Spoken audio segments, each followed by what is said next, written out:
Одоо ингээ хараад очлоо бодохгүй л.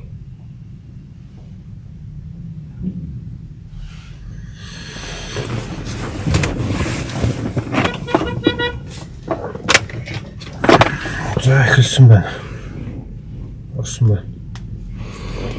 За орой минь манайхаа төгжрөл дунд эхэлж байна. Тэгээ манайхаа шеэрлээд өгөөрөө одоо өнөөдрөөс эхлээд төгжрөл дунд 19 цагаас хүрчээ гэж бодсон. Тэгээд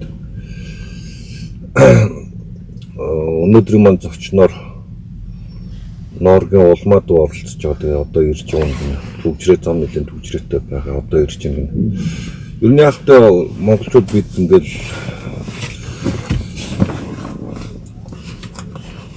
амьдралын хэм маяг гэх юм уу, бидний энэ байгаа энэ нэг хумсрын дорой гэх юм уу, нэг 1800 оны үеийн нэг тийм сэтгхүүтэй нийгэмд амьдарцгаагаад л байцгааж байна да. Тэгээд 19-р зууны үеийн тийм сэтгхүүтэй хүмүүс л амьдарцгааж байна. Тэгээд агуу Монгол зонгол эх орон шудраг ёс цус нүж ярил цээжээ дэлдэл галзуурал эх орон ард түмнийхээ төлөөгөл балаараад идэх хүмүүс Монгол улсаа яаж шившгэлж байгааг бүгд харж байна. Тэрийг дагаж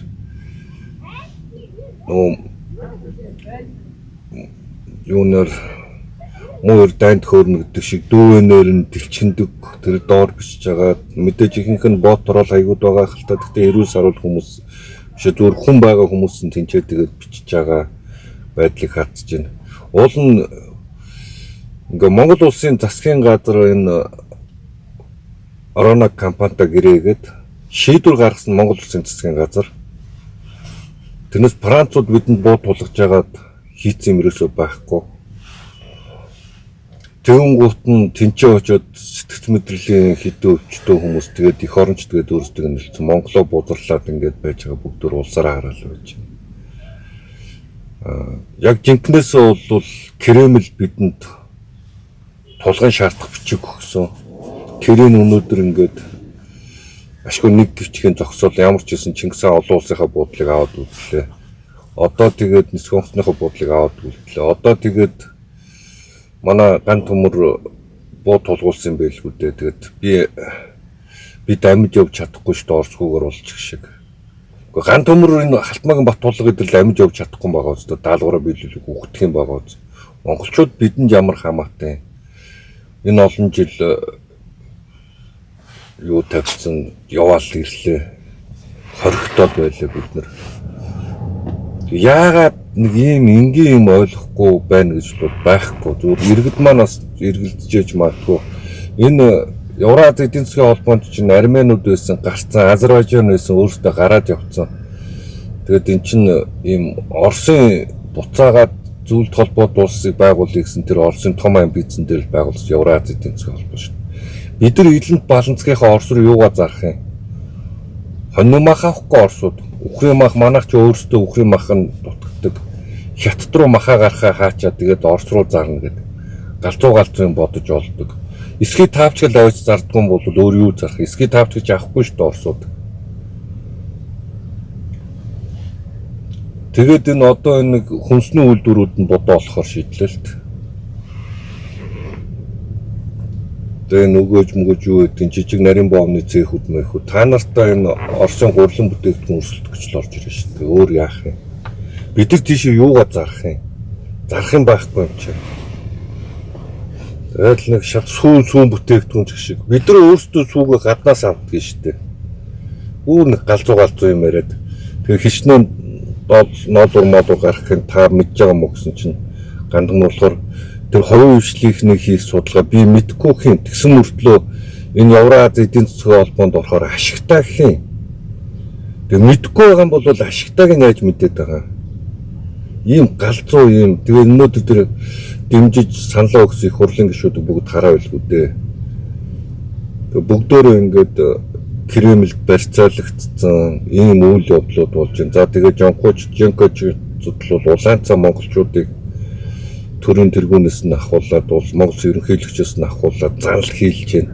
Оросын алуурчид ирж байгаа хайтайхан байгаараа л гэж шууд жонкочд мэдгдлээ шүү дээ. Энэ тухай ингээд нэг дараа нь тухтайхан шиг нэг сэдв болгоод яри ингээ орхичээ. Одоо энэ улмаа дүүгэртэл юу ярих гэдэг юм бэ гэхээр энэ мессенжерээр нэг юм бичээд тэгэд энэ залуучууд дээр Норгийн залуучууд дээр хойшлогчгүй ажиллагаа гэд барьж аваад хууль зүйн сайд алтан гэрэл нь гарч ирээд энэ залуучууд чинь гэмт хэрэгт гүтгээд ийм л юм болж ирсэн шүү дээ. Сайхны үйл явдал шүү дээ. Тэгээд мартчихаагүй байлгүйтэй арайч дээ. Тэгээд ийм үйл явдал болсон. Тэгсэн чинь тэнцээ нэг нөхөр та нар гарахгүй бол ална гэд гадны хөрөнгө оруулагч нар дээр очицсон. Ална гэж галзуураад ингэж байж байгаа. Тэ тэнцээ очиж тэр хүмүүсийг барьж зоочоо. Тэгээд нөгөө хууль хяналтын байгууллага нь ажлаа хийхгүй мүү?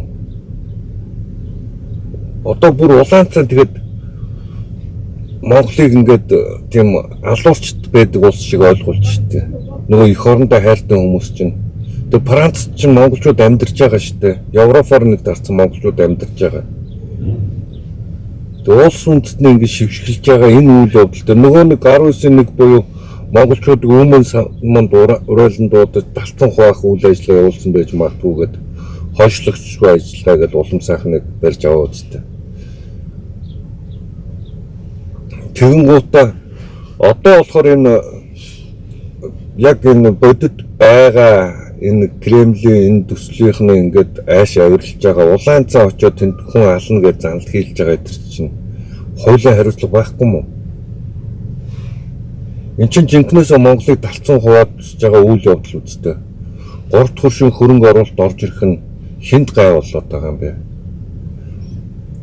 Оросууд уран олборлож болдог. Яагаад монголчууд болдгүй? Казахстанууд уран олборлож болдог. Яагаад монголчууд болдгүй? Яагаад бид болохгүй? Дэлхийн ертөнцийн дээр ингээд ураанаа олборлоод сүнцэн улс үндэстэй хаана байна? Африк гэдэг юм. Африк чинь төв шүү дээ. Улс биш. Африк гэж төв байдгийн. Тинчээ нэгэрд энэ орооно үйл ажиллагаа явуулж исэн цэргийн эргэлтээс болоод энэ хойд Оросуудын зохион байгуулалтад цэргийн эргэлтчүүд ирнэ. Тэгээ тэрнээс болоод тэндээс юу н орооно өөрсдийнхөө хөрөнгө оруулалтыг татсан. Тэгээд ийм юм болж байгаа чинь тэнцээ Африкийг галаа ицсэн байна гэдэг. Африк гэдэг чинь улс биш хөөе хүмүүсээ. Африк төв байдгийн. Тэнцээ нэгээр гээд нэг улсад хөрөнгө оруулалт хийгээд ураа олборлож ирсэн чинь тэнцээ цэргийн эргэлт болсон ийм үйл явдал. Тэнцээ тэрнээс хүмүүс нүхэж хатаал ингээд балраад тэгээд гаргацсан мөрөөсөө байхгүй. Тэгээ нэг Google дээр энэ хаагаад AI дээр ашиглаад ингээд юмнуудыг нэг асуучжээ л да. Энгийн энэ ойлгомжтой юм. 1986 он Чернобыль атомын цахилгаан станц зэлбэрсэн. Тэгээ тэнцээ орцсон хүмүүс нүхээ өгсөн л дээ. Ойрхон байж байгаа тийм төлөвлөж мүлдтэй хүмүүс өгсөн. Тэнцээ ч одоо чон мон ингээд бог мог өчнөл илбэгсэн байж та ороод хар л та. Хүн амьдарч болохгүй тэнцээ чинь цацрагтай төгт байгаа учраас. Гэхдээ амьтад зүгээр л амьдраад байна. Хүн очих юм бол тэнд цацрагтай төгт атаад хүн өгөх магадaltaй юм шиг үлээ. Тэгээ тэнцээ амтан тэр Улаанбаатар ч амтан өгч байгаа бол хүн төрүүлээд өгөх шүү дээ. Цацрагтай төгт нь хордоод. Энэ цэнхэр ус цэрэн өгөх шүү дээ өөрөө. Ийм галзуу ийм эрүүл бус ингээд тэгээд эн чин жинхэнэ улсыг чинь талцсан хуваагаад байгаа үйл явдал шүү дээ. Тэгээд энэ Норгийн залуучууд дээр хэрэг үүсгэх биш уулна. Энэ хүмүүс чинь ингээд Монголыг талцаж хуваалгаад тэгээд жинхэнэ чинь бүр улаан цаа ингээд Оросын халуурчид Монголд орж ирж байгаа нэдэргээд ингээд улаан цаа ингээд ерөнхийлөгчдийн чинь занал хийлээд Монгол ерөнхийлөгчийг тэгээд хөрсөх гэдэг хүн сайн муу за тэр 10 дахь асуудал тусгаар тогтносон улсын ерөнхийлөгчийг ална гэдэг ингээд тэгээд энэ учрлыг ална гэдэг ингээд чи ерөнхий Монгол улсын юу засгийн газрын хэрэглэх газрын Монгол улсын сайд шүү дээ. Улсын их хурлын гишүүдийн алан мална гэсэн юм. Буцаад энэ чинь одоо хаашаа юм бэ? 30-аад оны тэр бүлэнкний алуурчд ирж байгаа юм Монголд ийм үйл явдлууд болж байгаа. Энд чинь жинхэнэ Монголыг талцсан хуваалцж байгаа үйл явдлаа. Тэр энэ зүйл рүүгээ ингээд хандахгүй тэгээ галзуураа дураа мураа эсэргүүцэж байгаа энэ хүмүүс чинь жинхэнэ Монголыг тэгээд Монгол хүнийг ална гэж байгаа байдал, Оросуудаар алуулах занал хийж байгаа байдал тэр чинь эн чинь жинхэнэ талцсан хуваагдaltaжтэй хөө. Тэгээ Монгол улсын цагдаагийн байгууллага хууль зүйн сайд алтан гэрэл яав нэг хэдэн залуучууд дээр лирэг бираа гаргаад ирсэн. Тэгээ Монгол улсын засгийн газар яав алтан гэрлээ яав чи нөгөө цагдаагийн ерөнхий газрын дарга нь яав хэн гэдэг үлээд тэр нөхрөж сүхболтгдөлөө сүхболтгдөлөө тэр мэр чи яасан бэ? Тэгээ энэ залуучууд дээр та нар чинь хойшлогчгүй ажиллагаа хийгээл бөө юм болоодсэн бицтэй. Тэмчээч хүн ална гэдэг улаан цан занал хийлээд ингэ байж байгаа хүмүүсийг ингээд өөгшүүлэл байх юм уу? Эсвэл Монгол ширэнгээ хөл үйлчлүүлэх гэдэг байгаа юм уу? Энэ гүйцэтгэх хэрэг мэдлэлээр байгаа хүмүүс ялангуяа энэ аслсан намаас очоод тэнцээ хууль зүйн сайд болсон хүн өдр нэг юм эрүүл ухаантай баймаар байгаа маа. Чи гадны за тэр бизнес хөрөнгө оруулагч болчих. Зүгээр нэг жуулч ирээд ингээд монголчууд нь алан шулна гэдэг яаж жуулчдаг юм бэ бидэн дээр. Хин нэгнийг ингээд алт мална гэдэг ингээд засгийн газар бидрийг төлөөлөхгүй өдрөг тэд чинь жүнгэлд амьдраад байгаа юм уу? Монгол улсын иргэд муу юм уу биш юм уу? Шалах хэрэгтэй шүү дээ. Тэг хууль байдаг юм бол тэр хуулийн хариуцлага хүлээлгээл явуул та. Тэрнээс бид нар бус чиг төр төмөр нөрөө үзүүлгээд ингээд хуульгуугаар хүмүүсийг шорооронд хийх эсвэл дүүжлээ алуулах тухай яриаг байгаа. Хуультай бол хуулийг хэрэгжүүлэлтэй. Та нарын залуучуудыг 19-ээр Монголыг өмнөөс хамаан дураад дууцсан гэж шалгах тэгээд тийм билээ. Тэгэд энэ минийг ингээд нэг жоохон ойлгомжтой болгож аммаар байна. Тэгээд энэ цагдаагийн дарга хууль зүйн сайдаа ажиллаа хиймээр байна. Яг таны л мэдэх асуудал шүү дээ. Энэ тэгээд гадаад харилцааны сайд мэднэс ажиллаа хиймээр шүү дээ. Энэ Францын засгийн элчин сайд руу уучлал гуугаа чинь манай улсын бид манай засгийн газрын бодлого биш шүү. Манай улсын бодлого биш гэдэг. Оросын элчин сайдууд нь болохоор монголчуудыг гарч ирээд доромжлоод болоод байдаг.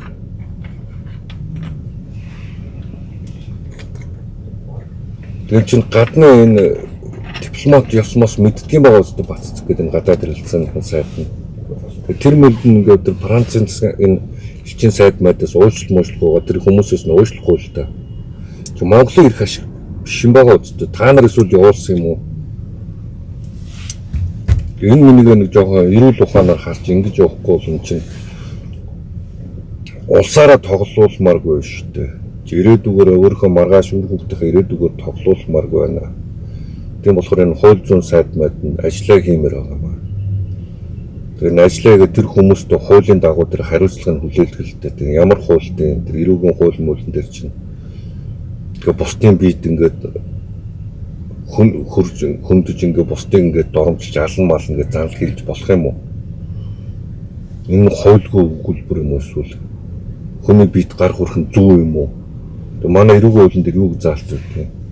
Тэгээд энэ монголчуудыг талцсан хувааж байгаа л гэж 19-ээр гэл энэ залуучуудыг энэ норгийн залуучуудыг яллах гэдсэн та нар. Тэгээ эдгэр чинь жинхэнэ хуваагаад байгаа юм шүү.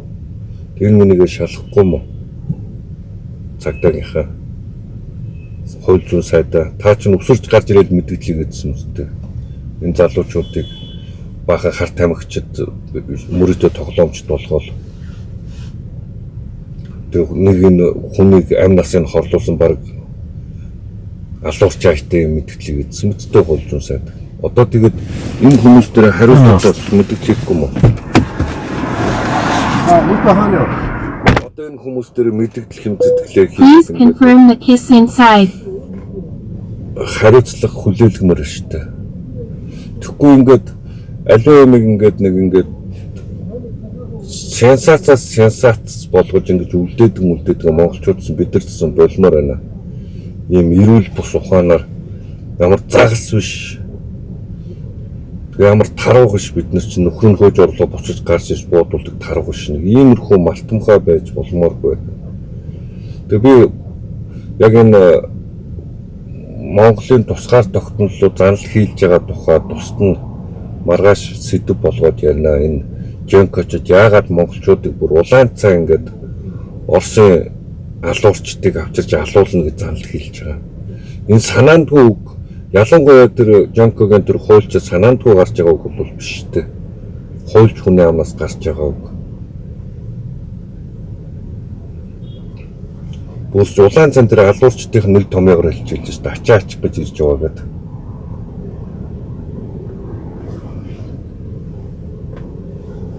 Тэгэд ийм байдалд ингээд орцсон байдаг. Би бол тагнуулынхан байдаг ч манай тагнуулах сайн л байж.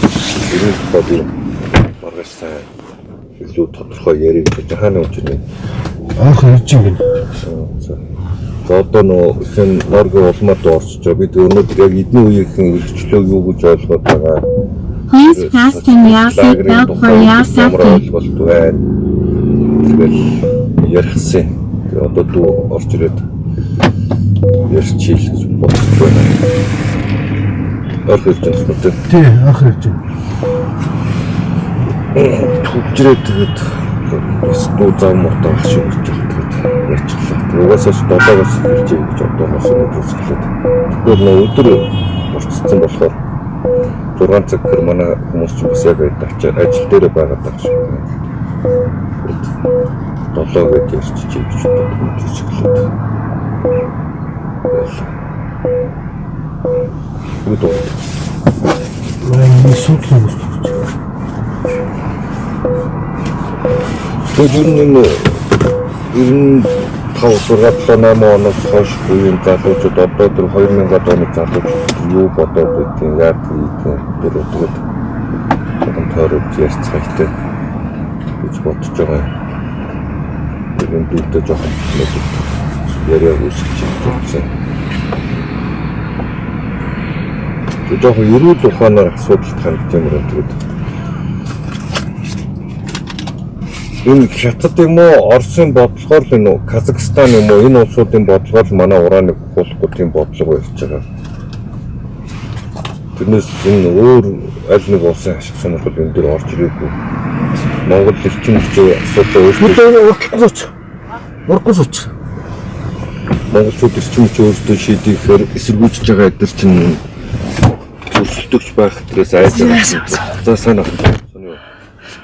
Ингэж юм шүү дээ.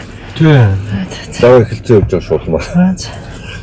За сайн сайхан авч сони өнө ханд. Ажлаа ч юу. Улмаа юугаа ахан чамаас яриагаа ингэж эхэлчмээр байгаа хгүй ахан яриа суужсэн. Одоо сайн ингээд нэг чи хандараа үзлүүд тэр Францын тэр Орона компани руу тийм нэг хүмүүс ингэж байгаа. Тэр энэ яаж харагдвал чамд энэ монголчууд ингээд уран ухаар л өгчдөг хатчдаг юм ойлгоод байгаа. Эрх мэдлнүүд бол тэр компанид гэрээсэн байгаа шүү дээ. Тэгэхээр манайхан тэнцээч тэр нэг Францыг зохиж мохж байгаа байдал эдрийг харахаар манай үеийнхэн манай дээд үеийн ах эгч нар л байлаа л тэгээд манай үеийнхэн ч байхгүй л байлаа л тэгээд яаж харагдаж байна тэр. Энд чинь нөгөө хідэн Google-ийн одоо хайлтын л артаас ойлгомжтой болчих мэдээлэл байгаа байхгүй. Жишээлх юм бол цөмийн энергиэс одоо жишээлх юм бол бий болж байгаа хөрөмжийн ший те. За эсвэл цөмийн энергиэс бий болж байгаа бий болж исэн түүхэндээ бий болж исэн өхлийн хэмжээ ч юм уу те. Тэнгүүд нөгөө талаа нүүрслээд бид нар хэдэн зугаараа жилдээ өгч байгаа шүү дээ. Улаанбаатар хөтлөгт. Тэгээд нөгөө бид нар аюултай гэж бодоод байгаа. Аюултай гэж хүмүүсийн ухуулаад байгаа тэр эрчим хүчний хүсвч өөрөө хамгийн аюулгүй гэдэг нь зөвхөн 2-3 хаан Google хайлтын цаана нийлж байгаа учраас манай үеийн чиглэлэн дээр байхгүй байгаа даа. Тийм баг тий. Энэ танай үеийнхнээс ялангуяа та нараас арай дээр үеийнхэн ч юм уу 94-5 оныхон ч гэдэг юм уу.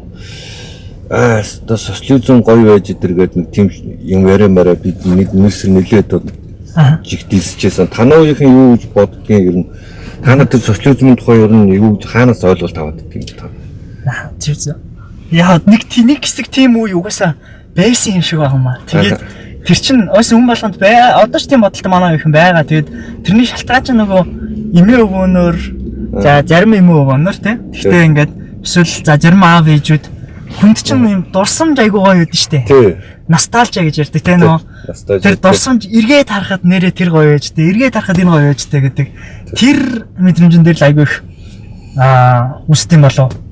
Тэгээд тэр мэдрэмжэн дээрээ толгуурлаад байсан юм хүүхдтэй ярангууд хүүхдтэй мэдээч одоо муухай тий тэр үеийн зовлон шаналлаа ярихгүй байгаа шүү дээ. Тогтмол. Тэгэнгүүт тогтмол авч исэн сонсч исэн тухайн үеийн цагаар одоо тухайн цаг үеийн талаар харж байгаа толин өөрөө эрэг дурсамжуудаа яриад хахаар хүмүүст нэрэл тэр гоё цаг үе байсан байна. Одоо бид нэр хэцүү амьдраад байгаа юм гэдэг бодол зарим хүмүүс дээр суучдаг юм шиг байгаа. Тэгээд би нөгөө социализм бол муу зүйл гэдэг годомжин цугаад мэтгэлцдэг миний бодлыг өөрчлөх контент хийсэн байхгүй. Тийм биш сайхан харж ирсэн. Тэрэн дээр километрчл бодлын өөдөнд нэг ах хүүтэй суугаад юм яриад. Тэгээ надаас л ах танаас бол одоо хэд 10 гаруй дүү бах. Тэгээд тэгсэн чинь ах хүүтэй яриад суугадлаа. Социализм гоё байсан энэ үед одоо инфляц баг байсан тий. Юу гэдгийг Монгол төврөг хүчтэй байсан. Монголчууд айгүй их лаг юм үйлдвэрлэдэг байсан энэ төр гэл. Яриад бас хүмүүс ажилгүй хүн байгаагүй гээл те. Бүгд бараг л баян байсан юм шиг юм яриа. Явж та хэд оных юм гэсэн чи 92 оных. Тэр хэсэг нэлээ явсан тэр чинь. Тэгээд та социализм үе үнэ мэдхгүй юм шиг үү? Мэдхгүй хинээс авсан юм чи аав ээжсэн. Яг тийм байгаа хэрэг. Тэгээд ер нь яг нөгөө тэр мэдээллийг авч байгаа тэр толин л өөрөө сайхан цагаад дурсаад ингээ гоё ярьж байгааг нь гоё төхөн дурсамжаа ярьж энэ гэж хүлээгээд авчих хэрэгтэй байна. Тэрнээс биш тэр үед үнэхээр гоё байждээ гэж хүлээж аваа. Тийшээ буцах гадах юм бол хэдлээ зөвхөн тоо баримтан дээр байгаа түүхэн дээр аль хэзээ бэлэн бичигдсэн байгаа юмны эсрэг явах бат байх бах гэж бодож байна. Тий. Энэ 90 оны ардсан ховсгол мосглын талаар танаа их юм ямар ойлголт өгд юм бэ? Ерөөсөө юм байсан юм шиг ойлгодог юм уу? Яаж ойлгодог яхад вэ? Чи бол хамаагүй илүү бас уншиж хардаг. Ер нь чи найз нөхдөд суугаад явахад 90 оны ардсан ховсглын талаар ойлголт байдгүй. Одоо Сосророн Баттул, Илдэг дорж энэ хүмүүсийн талаар ер нь тэр хүн танаа их мэдхүү. Мэдхгүй одоо тэгээд мэдж байгаа хэмжээндээ л мэдж байгаа байх. Гэхдээ одоо юу гэдгийг Монголын бас хамгийн хүзээ ядагчтай хүмүүс болчих шиг боллоо шүү дээ. Тий. Одоо PR-ын компанид ажиллаараач гэдэг юм уу те. За одоо үнэхээр одоо муу юм хийсэн байдаг юм уу мэдэхгүй байна. Зүгээр яг нэг хувьсгал гэдэг байгаа. Тэгээ хувьсгалтай болсон үйл явдлууд, тэгээ хүмүүсийн ярилцлагууд, нийтлүүд энэ гээд уншаач байхад зүгээр харж ирсэн юм бол за нэгдүгээрт одоо тэр үеийн энэ дээр би бас задлж юм хийжсэн. Тэр үеийн жишээ юм бол хувьсгал тэр үеийн жагсаал цуглаан ингээд цогцоороо явж ийж одоо баг систем байсан. Тэр бол яг ингээд систем байсан. Дуу байсан, нийтлэлч нь байсан тий. Одоо spokesperson гэж ярьдаг одоо төлөөлж ярих хүмүүс нь байж, лидерүүд нь байж тий. Одоо ингээд бүх юм байсан баахгүй яг тэр хувьсгалт яг үр дүн авчрах гэх юм уу. Тэгээд тийм учраас айгүй үр дүнтэй нэгдүгээрт хоёрдугаар цаас тус гаргалгүй гэж ярьдаг. Тэр нь бас нөгөө түүхэн ач холбогдолтой байх. Тэгээ тийм үйл явдал болсон. Мэдээч одоо жишээлбэл бидний одоо үгсэлж байгаа үзэл бодлоо илэрхийлж байгаа буцаагаад энэ хүмүүсийн мэдээлэлд ойр болсон. Тэ залуучууд тэр урааны юмн дээр харагдахгүй байгаа буюу мэдээлэлтэй байгаад байгаа тий. Арайч тэгтлээ дөрөөдчихоогүй байгаагийн гол шалтгаан одоо үндэс гэх юм уу тэрийг мэдээж авчирсан. Тэр бол ойлгомжтой. Тийм тэрийг тэгтээ залуучууд мэддэг бах уу? Маш ойлгож байгаа мэддэг бах. Ер нь энэ Баттул, Илдэг дорж, Сосрором гэдэг хүмүүсийг ярихаар ер нь юу хүлээж авдаг юм бэ? Мэдгүй. Яг ярьдаг бах. Яг манай таадагч бах. Тийм яг үндэ таадагч бах. Яг хинчээ гэдэг. Тэгээ яг нөгөө мэдээч generation-аар одоо millennials маад шүү их юм бол илүү сайн мэдж байгаа бах те. Зарим нь бол одоо улс төрийн давин зүйлхэр дүрэл мөрөл авдаг бах. Манай үеийнхэн бол яг үндэ таахгүй шүү дээ. Мэдхгүй. Яг дийлэнх нь тийм байхгүй одоо. За яг ямар тач дарчилсан хувьсгал авчирсан гэж мэдж байгаа хаа энэ арчсан намынхан гэж мэдж байгаа байх. Гэтэ яг ер нь яга намайг үрчв. Үгүй яг өнөөдөр дандаа ахнар орж ирдэг юу байлаа шүү дээ. Өнөөдөр үгүй би заавалч ахнар гэдэг. Тийм жимахта би саяхан танилцсан тий. Тийм саяхан танилцсан. Өнөөдөр ахын нөгөө нэг юу яах гэдэг гэхээр энэ 1990 оны арчсан хувьсгал 4 сарын 27-нд хамгийн том жагсаал болоод Монголд. Тэгээд энэ яг парламентын засаглалтай болох олон намтай болох үе таалгыг нэс өдөр байхгүй 4 сарын 27. 35 жилийн өмнө үйл явдал болж л тээ. Тэгээд энэ түүхийг ахнар ер нь би зөндөл яриулжсэн учраас өнөөдөр танаа үеийнхэн ер нь энэ улс төрийг юу гэж ойлгоод байдгийг яг ямар учиртай байдгийг жишээ нь улмаа гэдэг залуугийн хийдэг контентуудыг нь бол би үзэх дуртай. Гэтэл яг танаа үеийнхэн өөрөө энэ улс төрийг яг юу гэж ойлгоод байдгийг мэдмээ санагдахгүй юу? 4 сарын 27-нд танаа үеийнхэн ер нь ирэх болов яах бол гэсэн бодол төрөл тэгээд нэг ярилцъя гэж бодохгүй юу? Би одоо жишээ нь нөгөө өөрийгөө төлөөлж юм ярина гэхээс үеэлж юм ерөөсөө ярьж чадахгүй. Тийм найз нөхдөөгөө яриад суухаар бас нэг ярианы үнцэг гардаг шүү дээ тий. Тийм. Ер нь бол ийм баг. Улс төр өөрөө юу гэдэг муухай гэх юм уу? Тийм брендингийг угаасаа хийгээд байгаа. Тэгтээ яг тэр нэг зөвхөн Монголд ч биш. Дэлхийд даяараа угаасаа залуучуудын улс төрийн төгсөл байдаг статистиктэй юм байлээ л дээ тий. Тэгээд хүмүүс насаа их тусан улс төрийн идэвхтэй нэмэгддэг, улс төрийн идэвх нэмэгддэг одоо шалтгаануудынх нь нэг нь угаасаа тэр хүмүүс төрөөс хамааралтай алдах юмтай айгүй их болж эхэлдэг. Тэ татвар төлж эхэлдэг. Нэгдүгээр, хоёрдугаар тас улс төр чинь завтай үний хийдэг юм шиг байна тий. Илүү их завтай болж эхэлдэг байх юм байна. Гэт амар олон ингээд юмнууд бас байгаа нюансууд бол байгаа. Тийм учраас мэдээж дэлхийн жишгээрээ залуучууд улс төрийн идэвх юм уу? Хоёрдугаарс Монголд бас хийгээд байгаа юм улс төр муухай гэдэг юмыг сонгуулийн үеэр хүртэл хэлсэн шүү дээ. Тэгээ гинт ингээл залуучууд гарч ирсэн ээ. Манай улс төрийн ямар ч контент хийхгүйгээ зарлж гин маралж гин гэж 2-3-аараа зарлал тий. Тэр бол юм далд мессежтэй байсан баг гэж би бол боддог. Тий. Яагадгүй ядаж сонгуулаа өгөөч гэж саналаа өгөөч гэж үргэлж болж тэр залуучууд чинь тийм их хүчтэй олон дагагчтай юм бол тийм үстэй. Нөгөө талаасаа бас албаар бүр ийм сонин дөрүүд гаргаж ирээ тэр дөрүүд нь улаан цайн нэг намайг дэмжиж байгаа байхгүй. Тэгээ тэр нэмжиж байгаагаа одоо үндэслэл нь амар тэнэг учраас олон нийтээр тэр залуучуудыг бүлэдэж үзүүлж байгаа. Тэгэнгүүт улс төрийн ингээд үзэл баримтлал илэрхийлээд улс төрийн ямар нэг юм ихлээр ингээд олон нийтийн нүдэн дээр зодуулаад дүүжлүүлэх юм байна гэдэг мэдрэмж өсөж байгаа давхар. За тэгэнгүүт зүгээр одоо жишээлх юм бол манайх жишээлх юм бол аль нэг талд нь ороогүй. Гэхдээ зөвхөн жишээлх юм бол Монгол Ардын намыг шүүмжлээд за бусд нь одоо аль нь ч байсан яах вэ? Тэ гэдэг байр суурьтай хандчихсан чинь манайхыг жишээлх юм бол 2-3 өөр одоо инфлюенсерүүд юм янз бүрийн юм хүмүүс тавиад манайхыг бас харлуулах гэж үзэж байна. Тэг ингээд зүгээр байгааг нь чарлуулаад одоо юу гэдгийг эсвэл янз бүрийн байдлаар хин нэг улс төрийн одоо бичлэг хийхгүй энэ гэж зарлуулад тий. Ингээд юм 3-4 стептэй мессеж өгöd байхгүй. Улс төр мохоо, улс төр мохоо, улс төр мохоо, улс төр мохоо, улс төр мохоо юм чи хоол угаараа өртдөө.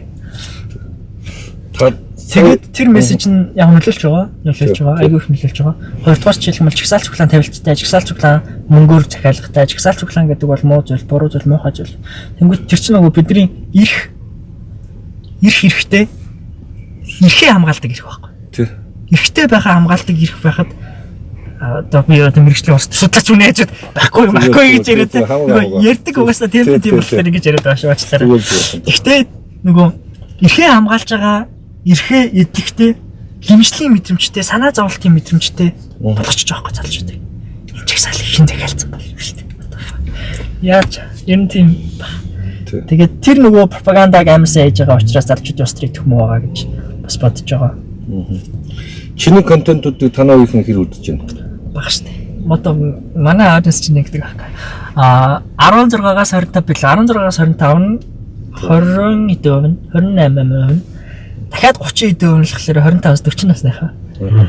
Тэгээд тэрнээс дэшег нь үлцэн байдаг. Тийм. Тэгэнгүүт нөгөө 20% нь одоо нөгөө манай үеийнхэн үлцэн дандаа 25-аас дэш настай. Би ч одоо 24-т 25 урж байгаа байхгүй. Яг манай үеийнхэн байгаа юм байна. Манай үеийнхэн бас нэлээд байгаа юм байна. 30-40% байгаа юм байна. Гэтэ үлцэн нь бол дандаа дэш үеийнхэн байгаа гэдэг. Тэгээ нөгөө сэдвэн тийм болохоор ялтчгүй л одоо ингээд тань манай үе ах юм бол ингээд хөөртөд үзээд байхгүй энэ хөрх юм ярьдаг бацаанаа тэгээд яг нэг эрүүл ухаан хүсэж байхгүй юу? Нэгэн дээр одоо юу гэдэг юм эрүүл ухаан хийдэг цөөхөн контентууд байна. Тэр нэг нь танах, нэг нөгөөх нь манай намраа дүү мүү гэл тэр нэг цөөхөн хэдэн контентууд эрүүл ухаантай. Хүмүүст ингээ эрүүл ухаан өгдөг. Бусд нь ингээд нөгөө яг чинь хэлээд байгаа шиг ингээд нэг тэ ингээд сурталхуулгаар өөрсдөө биш цаанаасаа санхүүжилтээ тэгээд муу юм хийж байгаагаа мэдж байгаа. Тэгээд тэрийг ингээд мөнгө олохын тулд ашиглаж байгаа гэдэг. Өнөөдөр би тэр жөөжгий гэж мэдэх болоо да. Гитар жөөжгий гэдэг. За тий сонгуулийн ардын нам гэдэг дахиад. Тэр нөхөр гэсэн чи өнөөдөр энэ улс чи юу болоод байна? Доллар 3600 гарцсан байна гэдэг. Өөрөө тэр муухай зүйлийг хийхэд гар бие оролцоод тэ. Энэ иймэрхүү юм зүм ингээ харахаар мэдээж эн чинь өөрөө инфлюенсер гэхээс илүүтэй Монголыг хорлон сүйдэх гэд оролцоод тэгээд одоо нэг тийм ухаантай нэг тийм гинэнд сэрж байгаа юм шиг юм галзуу малзуу байгаа юм харагдах юм л да. Ялгаа нь би одоо энэ дээр энэ ялгааг айгүй ярмаар байгаа. Одоо ингээд та жишээлх юм бол намайг энд ингээд лайвд оруулж ирээд яриад ярьж байгаа. За тухайн үед яг сонгуулийн үеэр би санаж нэг үжиг ах дахиад нэг ах архитектор авах гэж мундаг юу лээ. Тэгээд тэр ах тэгээд дуучин Мишель манай үе охиныг хамт оруулсан. Оюутны магтаас болгочихсон байхгүй. Тэгээд жишээлх юм бол одоо та ингээд энэ лайв дээр орж ирчээд хамт Батүлыг магтъя гэж намайг лаг гэж өрөхгүй байхгүй. Тэгж дуудахгүй байхгүй. Ингээд одоо эдикийн ялгаа нь тэрэндээ тэнгууд хүмүүс бүгд адилхан одоо юу гэдгийг юм захиалгатай юм шигнүүдээр харах гад байдаг. Гэтэл яг үндэ хизээч үгүй. Хоёрдугаарт би жишээлх юм бол тэгээд дуудсан ч гэсэндээ юу яач хаа уучлаарай. Би дааврыг чи сайн мэдэхгүй л гэх байхгүй. Тэгээд ер нь тийм л байгаа. Тэгээд тэр нөгөө жагсаалт магсаалтыг ярьж мараа л те. Тэр чинь амар гоё болсон шүү дээ. Хизээч улс төр баг ярьж байгаагүй охиныг авчирч ирсэн хамт суулгангуудаа улс төр яриулж мөрлөл. Тэр л айгүй утгагүй плейсэнтэйсэн. Тэгээд уусаач ойлгохтой хүмүүс үзүүлдэг. Тэр Мишель гэдэг нь одоо юу гэдэг вэ? Би болсон дуучин амар хөрх охин гэдэг. Тэгээд гойч дуулдаг амар авьяастай мундаг л охин л. Зүгээр тэр үед ашиглуулж байгаа байхгүй тийм. Ашиглуулж байгаа л байхгүй. Тэгээд энэ нэг танаа одоо ингээд эрх чөлөөг ингээд сая яалаа шүү дээ нэг гишүүн алдарч явахлангийн гишүүн 3 сар фэйсбүүкийг хаач тэгээд ингээд эн чинь бид нар фэйсбүүкгүй л амьдарч болж ирсэн штэ гэдэргээд ярьсан. Тэрэн дээр танаа үеийн хэр реакцлж ирсэн бэ? Реакцлаагүй. Өөс нөгөө тэнийг юм болохгүй ч мэдчихсэн баг. Нэгдүгээр та хоёрдугаар инээд байгаа. Фэйсбүүкэнд хамаатай ч юм шиг л манай ихэнд. Яг үндэ. Тийм яг үндэ болоод тэр нь тэд нар YouTube дээр, TikTok дээр, Instagram дээр байгаад байгаа байхгүй юу? Манайхаас доошоо манай үеийнхэн бол тэгэнгүүт платформ тэр хүн жишээлх юм бол за бүр улсын хурлын гишүүн тэр чинь баг улсын хурлын эндэрсэлцэн үү? Тэгсэн. Тэр тийм хэмжээний судалгаатай байж улсын хурлын эндэрээс хэлэх үгээ хэрэг хэмжээнд боддог судалдаг вэ гэдгийг л цараа гаргаж байгаа байхгүй манай улсын хурлын гишүүд тийм. Тийм байх шиг байна. Хоёрдугаар тас айгүй гэхдээ тэр хүн амар гүйхэн бодол байсан л та. Facebook-ийг 3 сар хаагаад үтчүүл яадаг юм те. Тэр нэг юм нөгөө бурхан юм баг те тест хийж байгаа шиг саний юм ярьж байгаа хэрэг. Яаж ч хаах юм, ямар ч зохицуулалтаар хаах юм те. Тэрийг хаахын тулд юу гэж юм. Энэ амар тэр айгүй гүйхэн бодол байсан. Тэгээд яхав тийм болохоор нуус хүмүүс таваачгүй байна. Тэгээд тэнцээч нэг юм ярьдаг шүү дээ. Хүүхдүүд гадагшаа гарахаа гадаагаар тоглохоо болцсон байна. Утас шаагаад байна гэдэг өөр хүм хүүхд утасны амралт болсон юм шиг байна. Тэгээд бус хүүхдүүдийг агс тэгж ойлгоод байгаа шиг байна. Тэр хүүхд хамгийн гол нь хизээч Facebook ухааг багт. Хизээч уухгүй. Тэр алдарч ахлан гэдэг ахгүй. Өөрийнхөө хүүхдийн Facebook сошиал хэрэглэгч сайн анзаараг байгаа хэрэг те. Хүүхд маань юу хуцаараад энэ бодвол надтай адилхан Facebook л ухаж байгаа гэж бодсон. Ах тэрнээс ч тэр хүүхд Genshin Impact тоглоод ч юм уу Minecraft тоглоод ч юм уу те эсвэл TikTok ухаад YouTube үзээд байна гэж ерөөсө бодоагүй байгаа хэрэг. Эсвэл Instagram хавцыг өөрөө хараагүй. Тэгэл тийм учраас хүүхд нүцнээ амралт оруулж байгаа. Тэгээд тэр жаа хөвгчлээ тэр ухаад яриад байвал бүр юм комеди шиг болохоор байгаа байхгүй. Тэр яг тэр бодлыг бодсон бодолтой те. Бодчихсон. Ер нь 3 сар хаач бол яа тийм. тэгээд боловсролын сайд нь сонирхолтой санаа байна гэж байгаа үстэй. Тэр мөрийг ингээ харахаар Та нарын үед одоо ингээд хичээж одоо 10 төгсөө 5-6 жил болж байна.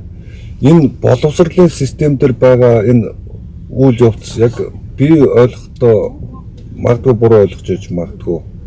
Одоо нөгөө багш нь ингээл самрын өмнө гар заагаад та нар бичээл тэмдэглээл тэрийг очиж ярьдаг хэвээрээ юу арай өөр болсон уу? Тэрэл байсан шүү дээ. Намайг төгсгöd лээ. Гэхдээ өөрчлөгдөж байгаа, сургуулиас хамаарж байгаа, хөтөлбөрөөс хамаарж байгаа. Тэгээ зааж байгаа багшаас хамаарж байгаа. Манай үед ч гэсэндээ багш нар гоё бүтээлч хичээлээ заадаг багш нар байсан. Мерсер. Тэгэл тэр нөгөө яг багшийн сэтгэл тэгээд тэр нөгөө сургуулийн хөтөлбөр энэ төрөөс хамаарж байгаа. Улсын сургууль ч гэсэндээ амар гоё бүтээлч хичээл заадаг. Мундаг багш нар зөндөө байдаг байсан. Намайг л авсардаг байна. Тэгэхдээ нийтээрээ сайжирна гэдэг чинь бол бүр системийн асуудал байгаа шүү дээ. Тэр бол тэгээд дахиад тусдаа битгэлцэн тусдаа судалгаа тусдаа ажлууд болох байна. Боловсролын сайд нь тэгээд хэлэхэд чамд юу бодогч юу? Тэр нөгөө 3 сар ахыг сонирхолтой кейс юм гэж ярьсан. Би тэрийг хараагүй юм байна. Яг үнэндээ.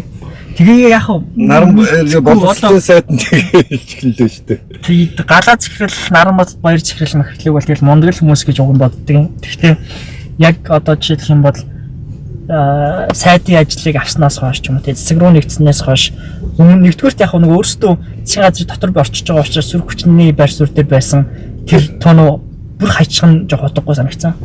Одоо ийм буруу татуу матуу жоохон тий ингээ юм хилчээд ийсэн шүү дээ. Тэгсэн чинь тэр мөр нь бүр байхгүй болоод ингээд юун дээр ч дуурдгүй болоод тэнгуү тийм сайдын tone of voice тийм байх хэрэгтэй юм уу? Яадаг юм бүү мэд. Нэг тийм болцсон. Тэрэн дээр нь бол мэдээж уран муугарсан залуучууд зөндөө байгаа. Хоёрдугаар дэвшлийн засгийн газар руу орсонд нь угаасаа гүн намын дэмжигчдийн талаас сэтлэн дургуулсан байх гэж хэлж байна. Энэ засгийн дэмжижсэн юм чинь. Тий. Засгийн газар одоо ингээл бүгдөрний сайхан амьдруулна гэж ийм ярьдаг шүү дээ. Одоо ерд нь ингээл бүгдөрний сайхан амьдруулаад одоо манай ганц мөр гарч ирэл $10,000 хөргөн гэд энэ минь ер нь яаж бууж ин та нарын танаа үеийн дотор ураг тархинд ер нь орж ийн үү? Хүнийг ингээд сайхан амьдруулна гэж чамаг одоо нэг оюутан сайхан амьдруулна гэхээр бууж ийн ер нь $10,000 цалин доллар гэхээр тэр нөгөө тэр мессеж менест буух албагүй юм шиг үлээ. Тэр мессежийг угаасаа зоригтой хэлж байгаа аудиос нь яг тэр нөгөө санал нь багслагддаг тий. Одоо юу гэх юм популизмаар авч болдог, популизмаар худалдаа авалт хийж болдог. Бичээгүй бүр $10,000 итгэл тий. Эсвэл тэдэн төгрөг тараах итгэл ноогдол ашиг баялагын сантай болох хүн болгоны дансанд орох мөнгөн дүнгээр худалдан авалт хийж болдог. Тэр аудиенстэй зориулсан мессеж баг. Тэгээд яг PR-ийн үднэс бидний тархинд тэр буулгах чалбуу буугч юу. Тэрийг мэдсээр үж хийж байгаа. Бах. Бас тийм. Тэрнээс одоо манай үеийн рүү орж байгаа мессежүүд нь шал өөр технологитой одоо ийм өөр худалдаа авалтууд хийгдэж байгаа. Тэ одоо чаналууд хөгжүүлдэг те залуучууд entertainment чаналууд хөгжүүлдэг тэр чаналаа албаар сүрх хүч юм шиг харагдуулдаг ихэндээ тэгж сүрх хүч юм шиг харагдуулж агаад дундаас нь өөрсдийнхөө мессежүүдийг шууд бусаар шингэтгэдэг ч гэдэг юм уу те 3 жил одоо цэвэрхэн брэнд хөгжүүлж агаад тийшээгээ бизнес дийлийг нь цутгаад санхүүжилтийг нь цутгаад дөрөвдөг жил дээр нь сонгуулийн сувг болгодог ч гэдэг юм уу манай үеийн дээр хэрэгжилж байгаа PR-ийн тактикууд нь шал өөр ингээд тэр $10,000 болор шүү дээ хамаач. Сая сонгуулийн эргэлтэн дээр тийм л л шүү дээ. Тэр өдөө бүгднгийнх нь шүтдэг инфлюенсерүүдийн жагсаалт руу оруулж чихэл тийм л бас сая. Тэгээд юм байна. Тэгэл жагсаалтан дээр ороод гарсан хүмүүсийг л харилтаа тийм. Тэгэл одоо манхал тэрэн дээр нь шууд дуусаа бичлэг хийжлээсэн мейкап хийгээд шүү дээ тийм. Тэр хүмүүсийг нь меншнтж жагаад дуусаа ихэнх нь таньдаг л хүн байсан. Тэгээд тэр хүмүүсийг нь меншнтж жагаад одоо Артинамын тий оюутны ерхий сайтын нүүрний будаг мейкап болж сонгуульд оролцоход бүлээч гэл бичлэг хийжлээсэн. Энэ Артинамын чинь жагсаалтын нэг өдөр лувсан юм билээ. Тэр мэрийг урд нь мэддэг байсан уу?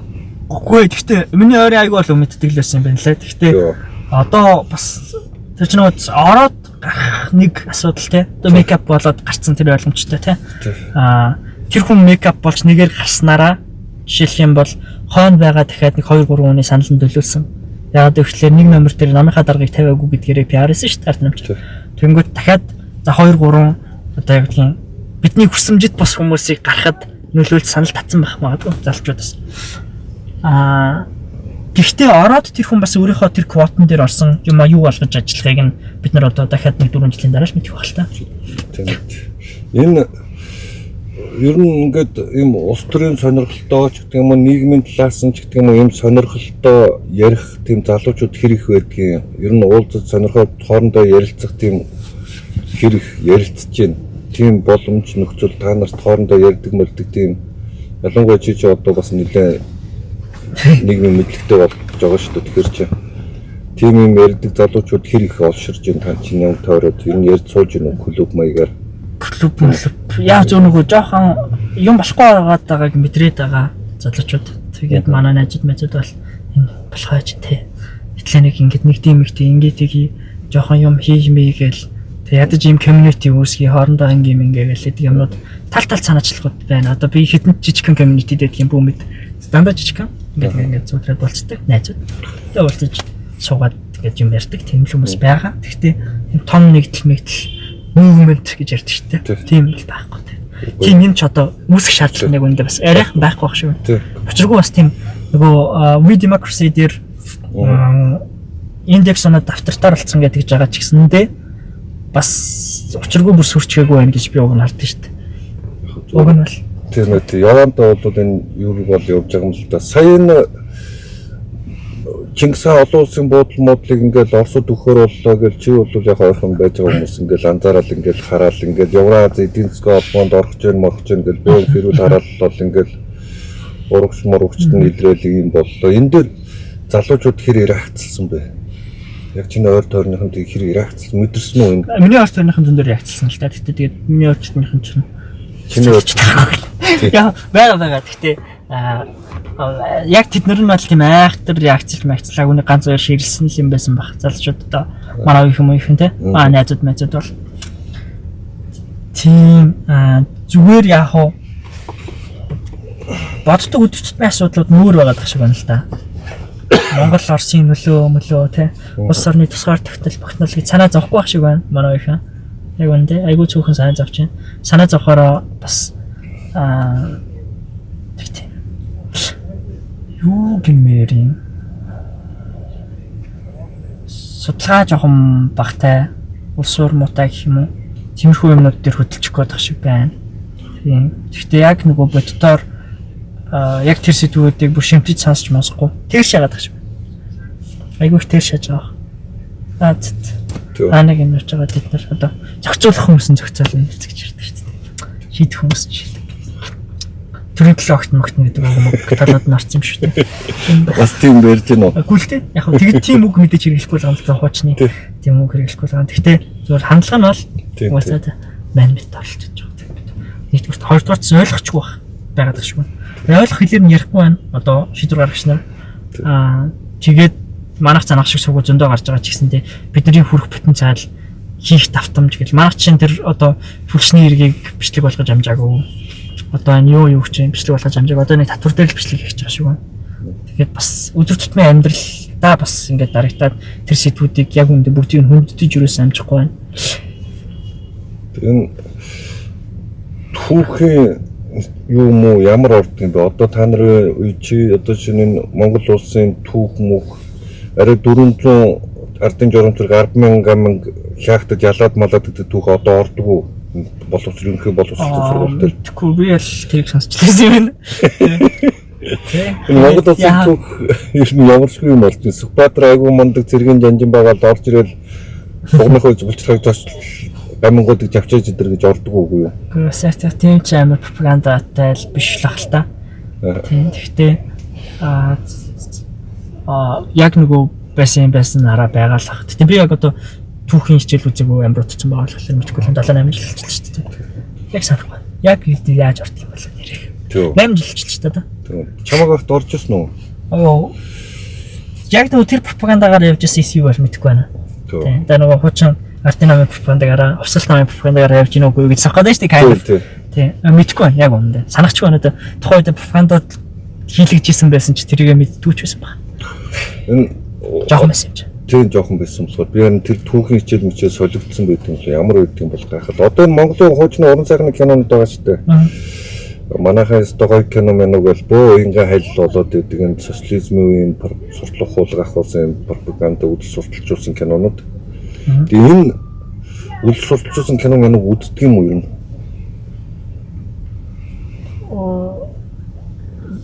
Кино минь үзэхгүй. Netflix үзэж нэг жоох яаж байгаа. Тэнгисийн эргээнийг үзэж байгаа бах тий. Одоо би миний мэдхийн тий. Тэгээд энэ live TV show Tangerine гэдэг тэр нэг K-drama байсан. Тэрийг нэг бөөнөр үзэх шиг болно лээ. Сая бол харахтаа би тэгж харсан. Тэгээд ер нь тэгээд Hollywood-ийн кинонуудыг хитэн K-dramатай аниметэй. Тэгээд Монгол дээр байгаа ганц хоёр массын шоунуудыг л үзэж байгаа. Бусдаа нэг амар өдөртөндөө кино үзээд байгаа хүн манай генерашн дотор байх ч. Тийм заавч байхгүй.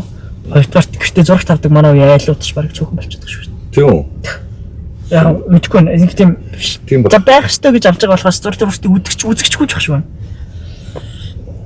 Би одоо гэртээ зурагт хизээ ямар эсвэл үзсэн юм бэ? Тийм болчихдог байхгүй. Яг зурагтаар нь орч Netflix-ийн апп оруулж үзсэн байж магадгүй. Тэгмээс яг зурагтаар нь үзэхгүй. Би Монголд мэдээллийн нэг урсгал гээд ковидын үеэр зурагтаар бүх мэдээллийг нэг суугаар дургуурхээ. Тэрнээс хойш би бас зурагтаас агаагүй л дээ. 5 жил болж байна. Асах шаардлагагүй гэж ойлгоод тэгээ шууд орчихсан. Мэдээлэл ягаад нэг урсгалаар явах хэрэгтэй. Бидний улс социализм үед амьдарч байгаа шүү дээ. Нэг урсгал гэдэг. Тий. Тэр уг нь чаас нөгөө тэгж бас өөртөө тэр яасан л хэ. Тэгж уг нь бодоглох хүрэхээс яг нэг урсгалаар явуулаад тэр коммунизм руу ингэж чиримэрэ гэж бодоглох зүгээр мэдээлэл одоо бид тэрийг бол шууд факт чек үндэстэй л гэж авч байгаа. Тэр нөгөө вакцинтай холбоотой бодлого мэдээлэлүүд амирх байсан болохоор хүний эрүүл мэндтэй холбоотой бодлого мэдээллийг багасгахын тулд баталгаатай нэг урсгалаас мэдээлэл авъя гэдэг зорилготой байсан баг. Гэхдээ нөгөө амар олон өөрсдөө хүчнээр оруулж ирээд хэлбэрийн хувьд нөгөө түрүүнээ коммунизмын үеийн нэг урсгал шиг социализмын үеийн нэг урсгал шиг харагдцсан ялж байдаг ч. Тэгээд би дургуураа дахиж юм үзүүлдэг тийм. Энэ одоо чамтай оролцож байгаа юм чинь хүмүүс нэг юм айгүй тодорхой ингээд ойлгочихосоо гэж хүсэж байгаа байхгүй юу? Миний дүүгч одоо MCS-тэй холболоо. Өөр жаанахтай боловчлоо байсан. Тэгээд чи нэлийн тайлбар өгсөн баг тэрэн дээр нь. Тэ. Ер нь би бол би өөрөө бас ахны эрдэнэт радио телевиз сайттай байсан. Хамгийн их бизнесийн талаас MCS-тэй хамгийн их хамтарч ажилласан байдгийн. Эрдэнэт салбар нэгдсэн. Тэгэл MCS-ийн одоо энэ юу вэ? Ном байна, Элба байна, эдгээр нөө эрдэнэт хэвс байна, рекламад өгдөг. Ер нь MCS-с реклам авч үзээгүй хөвлийн компани бараг байхгүй байх гэж боддгийн.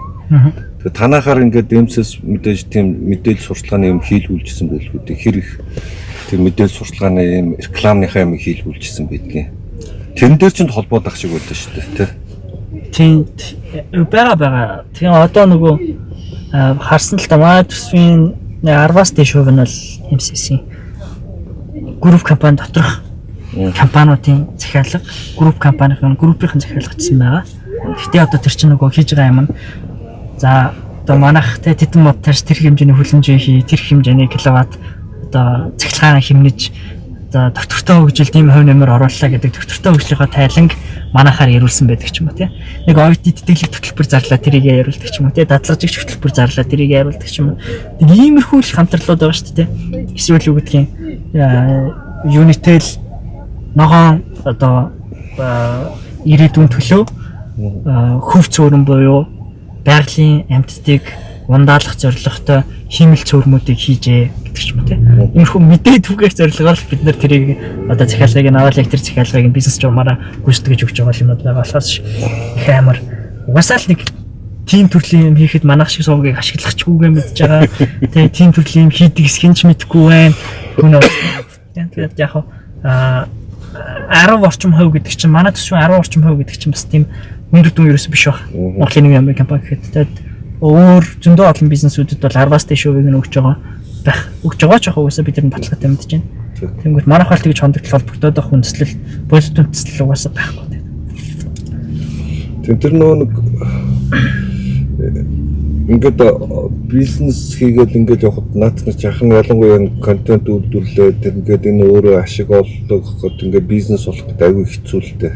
Маш хэцүү.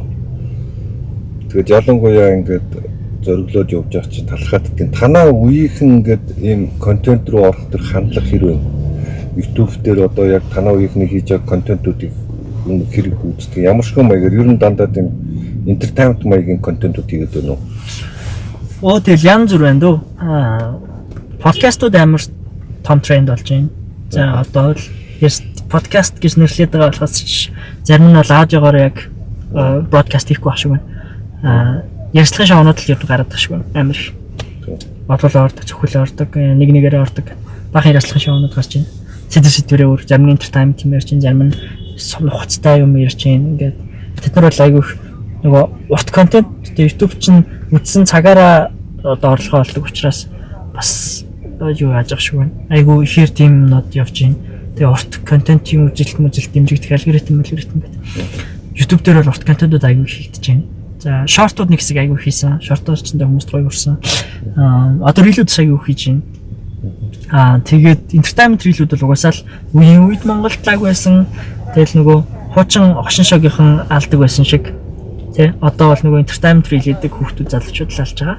Нөгөө ийм манайхан чинь үеийн солигдоод хэлбэрийн солигдсон боловч яг үнэндээ инээ таниадандаа дуртай тэр юм дээр хамгийн их анхаардаг хэвээрээ л байгаа. Тэгтээ дэлхий л угаасаа тийм тий угаасаа л ойлгомжтой. Тэр нэг их монголчууд их харах уу бүдүүлэгтэй ч тий нөгөө сүрцэн улс орнд хошин шиг хөгждөг гэж худлаа штэ. Бүх улс орнд хошин шиг хөгждөг байхгүй яа гэхээр хошин шиг чинь одоо юу гэдэг инээдэн entertainment ч юм анхан шатны хэрэгцээ учраас ингээд тэр тэргүүл угаасаа тэгдэг. Яг тэр юм чигээр тэр трендийнхаа дагуул байгаа. Тийм. Тэр нөхцөлтэй юм ярьж байгаа залуучуудыг юм дээр цөөхөн хүн үзэж байгаа. Үзчих ёстойгоос гэх юм уу илүү цөөхөн үзэж байгаа. Гэтэ бас тэрийг хүргэж чадахгүй байгаа бол бидний өөрсдийн л асуудал гэсэн үг. Та нарын ирээл чинь гоё бүрээд байгаа тий. Тэгээд чинь та нарын янз бүр байгаа. Тэгээд хүрч байгаа хүрхгүй байгаа. Тэгээд заримдаа чухал юм байгаад энийг нэг хүн үтсэнгүүдээ ч гэж тохиолдол байдаг. Заримдаа энэ сайн явчлаа да гэж тохиолдол байдаг. Тэгээд тэр хүнд үзүүлэхийн тулд эмоц оруулж ирж байгаа. Хүнд үзүүлэхийн тулд одоо анхаарал татгууц фактуудыг олж оруулж ирж байгаа юм. Тэ ингээд хэлбэрийн хувьд гоё болох гэж хийж байгаа гэл хоорондоо бид нар чинь нэгэд өсөлдөж байгаа шүү дээ. Бахан тийм медиа, дижитал медиа компаниуд. Тэгээд сая ингээд яагаад ч юм ингээд та нар ингээд яасан чинь телевизийн тэнд ингээд маш олон телевиз очихгүй юу? Би гайхгүй юу? Хоош дээр манай хэвлэлийнхэн чинь ингээд тэгээд овоо ингээд хэвлэлийн эрхчлөө мөлөөгөө олон юм яриад инглээ за ашгүйдээ гэсэн чинь эргээ жоохон байж исэн чинь бүгдөө та нарт дайраад дууддаг. Тийм бүгдөөс дайраагүй байдаг чинь бас дийлэнх л тийм боллоо л тэг гайхгүй би. Юу гэж бодож байх юм дөө тэгээд. Нэгдүгээрт нөгөө тэр юуны гаргасан мөрдөгчийн гаргасан одоо гин алдаад алдсан юм уу те тэр нэг заалт байгаа шүү дээ 19-ийн нэг. Тэр заалт өөрөө юм 12-оос 20 жилийн ялтай жоохон сонсохоос угаас сэртгэлэн байгаа байхгүй. Тэгээд тэр заалт чинь хүмүүсийн анхаарлыг айгүй татаад тэгээд нэр юу болчихсон бодлоо гэж айгүй олноор ирсэн баг. Хоёрдугаарт манай бас хийх мэдээллийн салбарын ч манай ч гэжтэй би ч одоо энэ салбарт нь ороод удаагүй байна. Саяхан өөрсдөө хийх мэдээллийн байгууллага гэдгийг мэдлээ. Тэгэлж зөв content creation нэгэл яваад байна гэж боддог байсан. Тэгээд дүүрсэн хүмүүс уусаа биш. Тийм нараас тэр хүмүүс сэтгүүлч гээгүй гэж боддог. Ер нь дажгүй. Бас нөгөө үнцэл гэж байгаа. Яасан ч одоо алдахгүй юм үнцэл гэж байгаа тийм. Тэгэд бас ойлгомжтой эрүүл ухаан гэж байгаа. Манайх одоо тогсоод хийж гэдэг хүний талаар хизээч амьдралтай ярьж байгаа хүн гэдгийг ч мэдэхгүй учраас тэр хүний нэр хүндэд алдах боломжгүй. Нэгдүгээрт. Хоёрдугаарт энэ жижигхэн 8-9 ажилдаг 10 ажилдаг 20 эдтэй залуучууд улс үндэстний ивнийг дэлхийг хагалган бодрахгүй гэдгийг нь ойлгомжтой гэдэг ч юм уу тийм тэгээд нэг юм найз мэдээс сайт дээр 300,000 төгрөг 600,000 төгрөг зээлээ явж идэг залууд 9.3 тэрбум байхгүй гэдгийг нь ойлгомжтой. Тэр нэг юм эрүүл ухааны юмнууд дээр яг хэвлэл мэдээллийн жинхэнэ мэрэгжлийн редакцууд нь бол онаагүй юм шиг санагддаг. Мэрэгжлийн биш зүгээр юм нөгөө одоо faceless channel гэж одоо орчин үед амар хэрдэг болсон. Ямар ч нүүр царайгүй хэн байдгийг тодорхойгүй. Одоо яг өөр мухагаар хэлэх юм бол troll гэж ярьж байгаа. Team аккаунтууд нь, team сайтууд нь л хамгийн ихээр одоо үгүй ядалт төгөөсөн. Тэрээс шкор нуруу нь бол ерөөсөн манай асуудал дээр нэг тишээгээ орж морол эргэлзэж мэргэлзээсэн байхгүй. тэр та нар ч өөрсдөө хараа хэлгүүд энэнгүүрээ та нар аягүй сайн кейс хийчихээсэй гэж би хувьдаа боддог. Энэ нэг хууль зүйн сайд хүний эрхийн хорооны мэдээллийн дараа хууль зүйн сайд аягүй ноцтой мэдээлэл хийдэг байхгүй. Анзаарсан бол та нар ч анзаараа хэлгүүд 19/9-1-ээр тэр та нар гүлжирдөөгүй шүү дээ. Чи өөрөө яг тэр нэг байцаагчийн утсан дээрээс 19/9-1 гэж явуулсан байгаа шүү дээ. Тийм тэр нөгөө манай энэ юуг хаах гад хэрэгч одоо хэргийн дугаартай л хэргийн дугаартай боллоо гэлөө. Яг ч гомдлын дугаартай айгуу удаа явсан.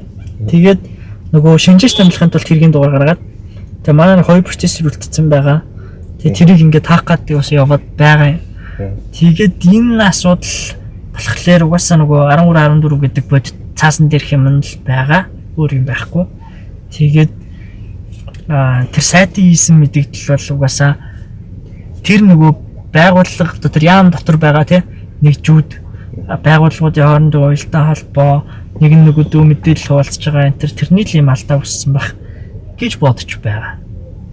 Тийм мэдээж хариуцлагагүй мэдээлэл маш хариуцлагагүй мэдээлэл л дээ. Тэгээд тэрийг харчаад юу гэж бодож исэн бол та нар гэж бодож исэн. Энэ Монгол улсын ингээд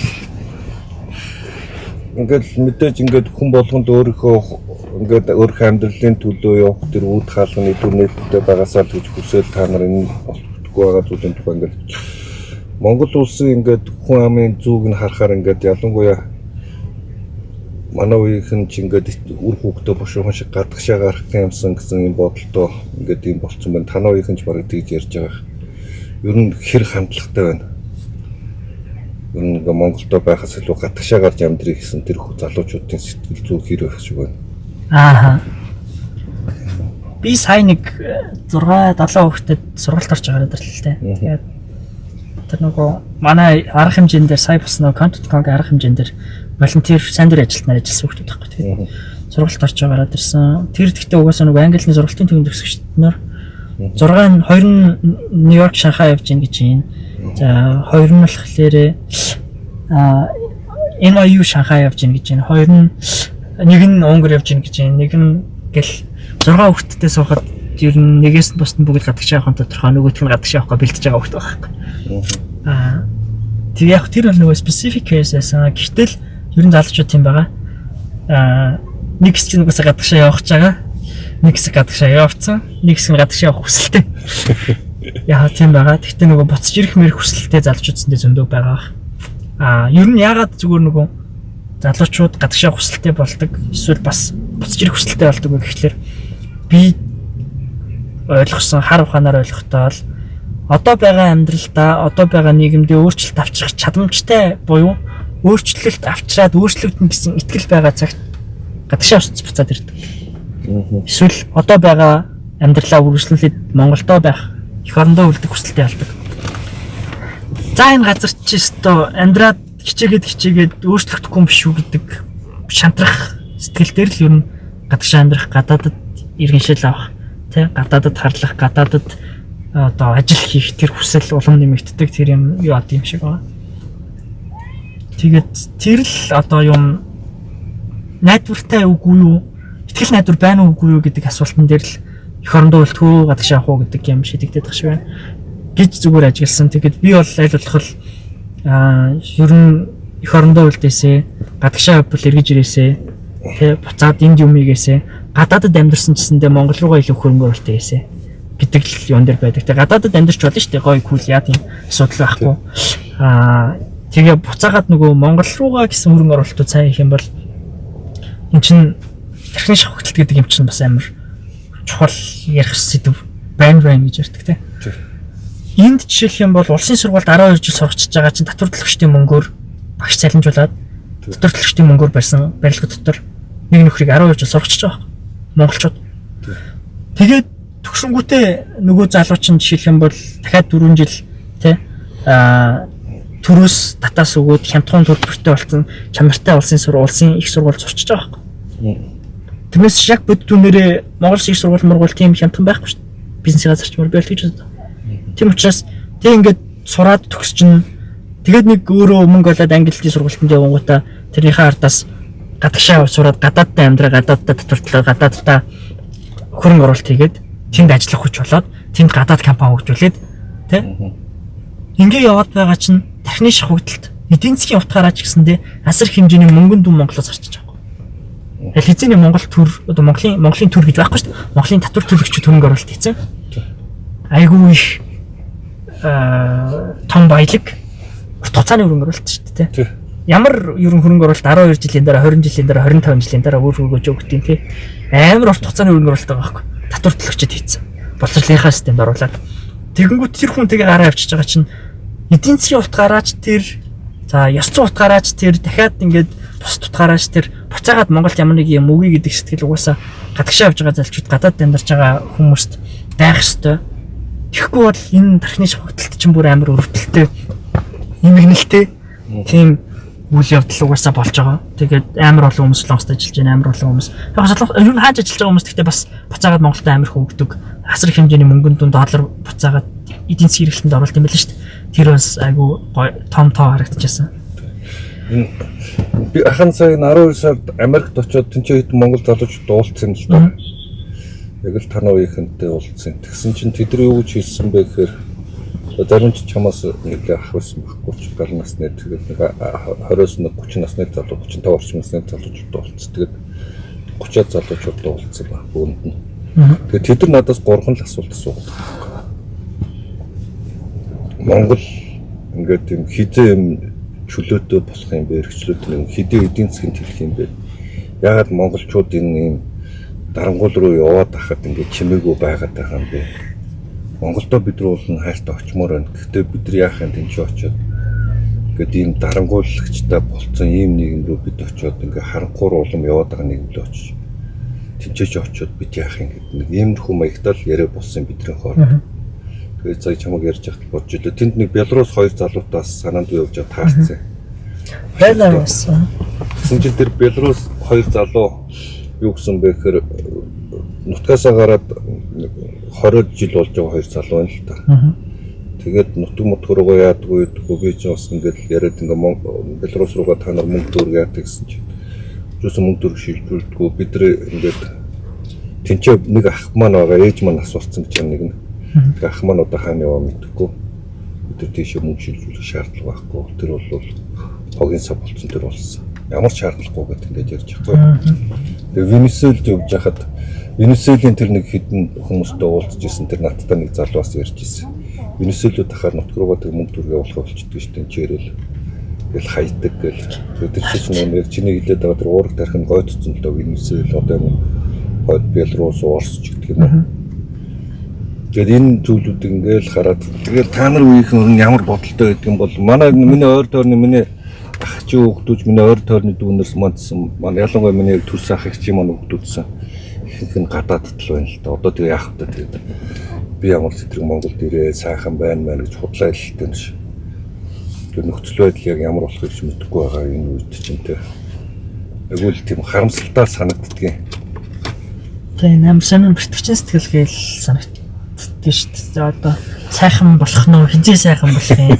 Сайхан болохоор нь очмоор байна гэл тий. Яах гэж байгаа хинт сайхан болох хэвээр байна тий. Тэрийг нэг юм тэр ч одоо 5 настай юу дөнгөж төрсөн нэраа биш тий. Зассан үлгэн дээр заавал хөвтөх шал балд байхгүй шүү дээ тий. Тэр чин өөрөө ер нь тэр ингээд орныг сайхан болгоход орж явах хэрэгтэй гэдэг агуулгыг бүр юм 70 тухамсартай амар сайн ойлгох хэрэгтэй баха. Манай залуучууд тэгэхгүй болохоор хизээ сайхан болох юм. Гоё болохоор нь очмоор байна. Хизээ эрхчлөөтэй болох бол тий хинч эрхчлөөтэй болгож өгөх юм тий. Амар утгагүй л да. Тэгээд Белорусын жишээ бас айгүй та одоо Азар юм уу, Альбар юм уу гоё л жишээ санагдаж байна. Тэгээд уусаа Белорус чинь ойлгомжтой Оросын маш өндөр нөлөө байдаг орн тий. Нэгдүгээр хоёрдугаар угаасаа дарангуйлалтай. Одоо марах авторитар болсон хэсэгт эргэлзээд байгаа бол тэнд эргэлзээ авахгүй авторитар тий. Тэгээд эдийн засаг масаг эрхчлөө үздэдлээд эрхлэх эрх мэрх гэдээ ярих юм байхгүй. Тэгээд чанга болчихж байгаа орн. Тэгээд тийм болохоор бас нэг эдийн засгийн тийм амар дороотоод Монголоос холд оройтсон юм байхгүй л дээ. Гэхдээ хамгийн гол нь эрхчлөө байхгүй болохоор итгэл нь алдраад байгаа тухай бас correlation гэх юм уу холбоос бас харагдаж болох юм шиг санагдсан. Сайн чинээс эрхчлөө гэдэг юм чинь залуучууд бас их залуучууд байх, залуу хүн амьдрах нөхцөл хөрс тэр хөрс байхгүй болохоор ирэхгүй байх. Тэр хөрс байхгүй учраас тэр хөрс байхгүй гэж санагдаад байгаа учраас их орн руугаа зөрөгтэй хөдөлж чадахгүй байх юм те. Тийм бас байх юм те. Тэрийг бас сая яран дээрээс ажиглалаа. Нэрэн. Та нарт манай үеийнхэн яаж юм? Одооны залуучууд өстой суртахуунгүй болсон гэж байна. Гайгүй юу? Тийм яриа хэн сонсож байна хэ? Гайгүй дээ тийм уу гайгүй шүү дээ. Ер нь нөгөө яриа мэрэн дээр тэгж ярьдгүй юм уу? Комментэн дээр л тийм байдаг ганц хоёр байдаг баг. Тэрнээс яг яриад тулаад уулзгаараа ч юм уу дэмжиж байгаа юм шиг хүмүүс байдаг шүү дээ. Одоо энэ явдал болсноос хойш дэмжихгүй байгаа гэж таарад хэлсэн хүн л байхгүй. Тэгээ комментэр муулж исэн хүн ч таарад дэмжиж байгаа ш бахын дүү гэж хэлчихсэн байж магадгүй шүү дээ. Маахан чи тийм жоохон бэртгчин зантаа шүү дээ. Би танаа үеийнхэн дээрээс илүү их тийм суртахуун, илүү их зарчим олж хардаг болчиход байгаа байхгүй. Биш нэг өөрийнхөө үеийнхэн дээр суухаараа жоохон яриа нийлэхгүй талдаа ер нь тэг болж өгвөл хэрэлдэж гэдэг болохоор өөрийнхөө үеийнхэн тэр нэг суугаад тахцаа нэг хаяа нэг зүгээр нэг ингийн яриа өгнөл гэсэн ш. Тэгээ жоохон би ухаар бол улс төр ярихаар ингээд дооны залуу хүүхдүүд тийм гэл магтаал тэгээд миний дургу өгөхөд эхэлдэг байхгүй. Бид нар ч өөрсдөө юм суртахуунгүй нийгэмд өссөн бидний хүүхд нас чинь тийм байхгүй юу? Чи одоо 14 дахин энэ социалист лагераас 90 онд яаж 16 хүрч ирсэн залуу байсан. Тэгээд хүүхд байсан. Тэгээд бидний үе чинь ингээд нэгнийгээ ингээд хайрлахгүй бодомжинд явж байгаа нэгнийхээ юм аваад дээрмдээ тавчдаг байлаа те. Тэгэд бүгд худлаа ярьдаг байсан. Бүгд ингээд аль болохоор ингээд хүн хөлөгтэй хуурж юм хийх гэж сурцсан. Бидний үеийнхэн ч ер нь тийм. Манай дээд үеийнхэн бүр тийм. Тэдний дээр үеийнхэн бол бүр хулгайч. Бүгд нийгмийн хулгайч байсан юм чи. Тэгээд та нараас арай тийм юм зам ингээд ярих гад манай найз нар тийм ярих гад тэгээд та нар үеийнхээ илүү их ёс суртахуунлаг болж байгаа юм болов уу гэж хараад байна. Та нар ер нь ёс суртахуун талаар юу гэж ярьдаг юм бэ? Ер нь ёс суртахуун гэж ойлголт байна уу? Та нар гэсэн. Би мэдэхгүй бид нар яадаг гэдэг. Үеийг би бол үед итгэдэггүй. Үеэрээ өөр байна гэдэгт итгэдэг. За технологийн хэрэглээ талаасаа л юм өөр үе хоорондын ялгаа харах боломжтой болохоос биш. Зан чанарын хувьд итгэл үнэмшлийн хувьд үе хоорондын ялгаа харагдах магадлал айгүй бага бах. Гэхдээ сая юм байсан шүү. Нэг судалгааны компани монголчуудын улс төр үзэл амьдралын судалгаа хийсэн. Тэр паблик болоогүй судалгаа. Тэгээд тэр судалгаа яасан бэ гэхлээр манайхан уг нь социал демократууд айгүй их байгаа гэж үзсэн чинь илүү эрхчлөөний мэдрэмж өндөртэй либералууд нь илүү их байна. Монголын хүн гэдэг тийм судалгааны үр дүн гарсан байгаа бэлээ. Тэгээд тэр бас айгүй сонин одоо бодхолоор тэг хүн мэдээлэх нь ер нь тийм байгаа ах гэсэн чинь үгүй хүн мэдээлэх нь илүү эрхчлөөний мэдрэмж өндөртэй илүү эрхчлэн хүмүүс нь тийм байна гэдэг судалгаа байгаа. Тэгээд удахгүй бас тэр паблик болохоор манайх тэрэн дээрсэн бичлэг хийх баг. Тэр айгүй сонин. Тэр бас нэг хүн амынхан юу залуучууд их болсон тоочны зөндөө холбоотой баг. Тийм нэг тренд бол байгаа юм шиг үлээ. Гэхдээ үе болгонд л тэгэл сайн ч байдаг, саарн ч байдаг. Үе болгонд одоо манай үеийнхэн дотор тэргүй яг ингээл мөнгөтэйг нь дагаа явж байгаа, эрх мэдэлтэйг нь дагаа явж байгаа, эрх мэдлэр үзлэрийн талаар хөдөлж байгаа ч байгаа, тий? Бууж өгөөд жагаан ч байгаа, багасаа нам дагцсан ч байгаа. Бүгд л байгаа шүү дээ. Яг үнэндээ.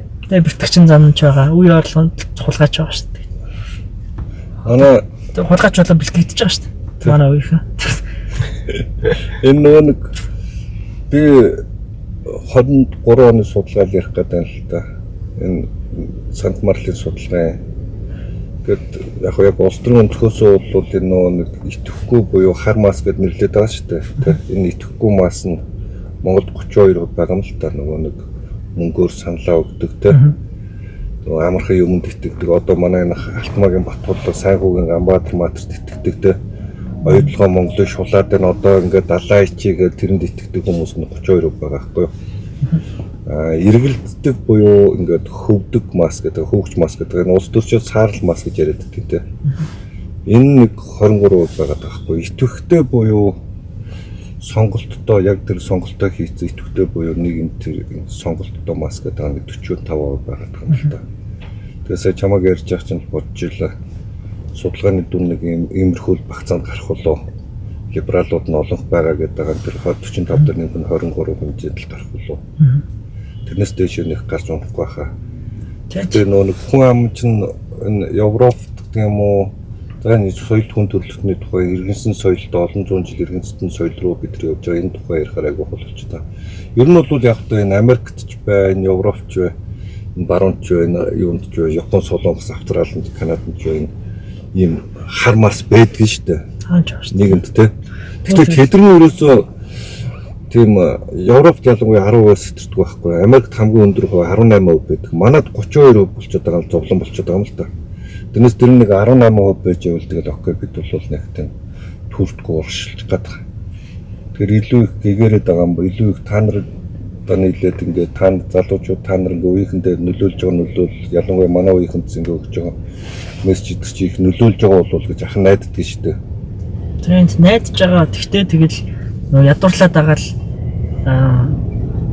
бас мэдээлэл чинь өөрөө бүтээмжтэй байдлаар тэгэл технологи хэрэглээ, цаг санаа зовж байгаа зүйл гэл бүх юм нөгөө яг ядуурлын амжиргааны түвшнүүдэд өөрчлөгдөж байгаа учраас ядуурл өндөр байгаа цагт альч генерашнд тэгэл боловсруулах хүмүүс байгаа л байна. Тий. Тэгэл арай их технологи хэрэглэдэг л боловсруулах хүмүүс гарч байгаа шүү дээ. Тэгэж бодод байгаа. Тий. За нэг цаг 10 минут. За хохирогчийн сэтгхүү хэрэг байна. Ингээд дуусгая. Энэ асуултаар дуусгах юм тий. Юу гэхээр хохирогчийн сэтгхүүтэй байна. Тий.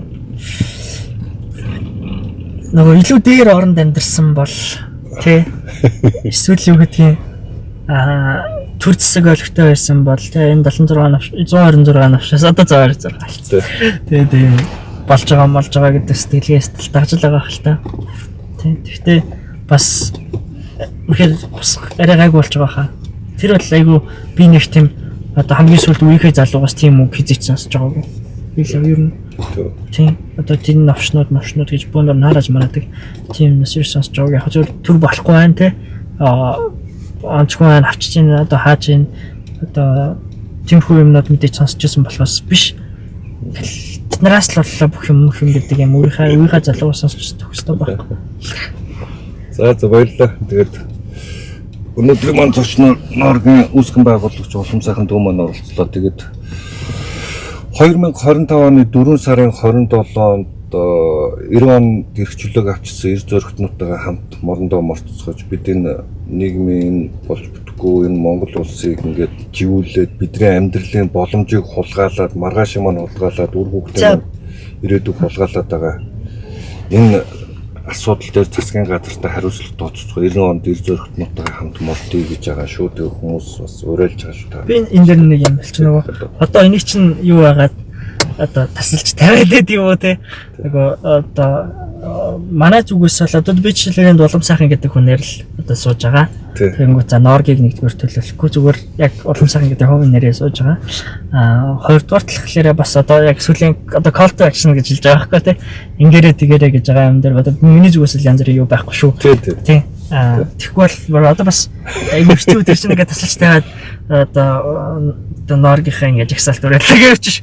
Тийм. Энэ дүүнерт энэ ямар манай зочнорт бол хиндэн ч хамаардгүй шүү нэрэ. Тэрийг ерөөсөө би ярьж байгаа. Манай зочид нөө чимээг өнгөрчдөг болохоор тэгээд манайхын эрхчлөө төвөөс бид нар өөрсдөө зохион байгуулж байгаа ажиллаа. Тэгээд манай зочид бол ямар ч хамаарлалгүй байдаг.